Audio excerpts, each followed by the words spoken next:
დღემდე ერთი დღით ადრე ფოთის თეატრში ქართული ჰანგები გაისმა. ნანი გუგუშვილმა, ეთერ სალიამ, ანსამბლმა ფასისმა და ლეილა ლოლუამ დამსწრეებს ერთი ლამაზი დღე აჩუქეს.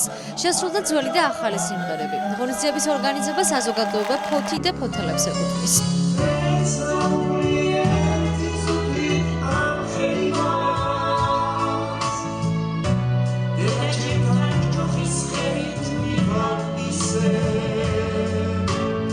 ბედნიერი ვარ, რომ დღეს ბაზისობის დიდი დღესასწაულის წინ დღეს ჩატარდა ჩვენი კონცერტი და უფრო ბედნიერი ვარ იმით, რომ მაყურებელი, მსმენელი კმაყოფილი დარჩა ჩვენი მოსმენით. ამაზე დიდი ბედნიერება არაფერი არ არის.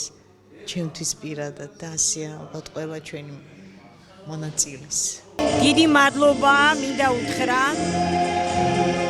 ქალაქს ვისაც ეკუთვნის ეს ღონისძიება, ვინც გააკეთა, ძალიან დიდი მადლობა. გავიხსენეთ წარსული, მომავალი ალბათ უფრო უკეთესი იქნება, კიდევ უფრო ღირსეულად შევხედროდეთ, ძალიან კმაყოფილი ვარ. კარგად, ხალხმა ისიამოვნა, მე ასე ვფიქრობ. მაყურებელი კმაყოფილი დარჩა. მომღერლებმა უამრავი მილოცვა და კეთილი სურვილი მიიღეს. პირველ რიგში ულოცავ ქალბატონ ლეილას და ქალბატონ ნანის დღევანდელ საღამოს. ძალიან ლამაზი საღამო შედგა, ძალიან ლამაზი კონცერტი იყო. კიდევ ერთხელ უღმესი მადლობა თითოეულ ორგანიზატორს, ვინც დღევანდელი საღამო აჩუქა თითოეულ ფოთელს.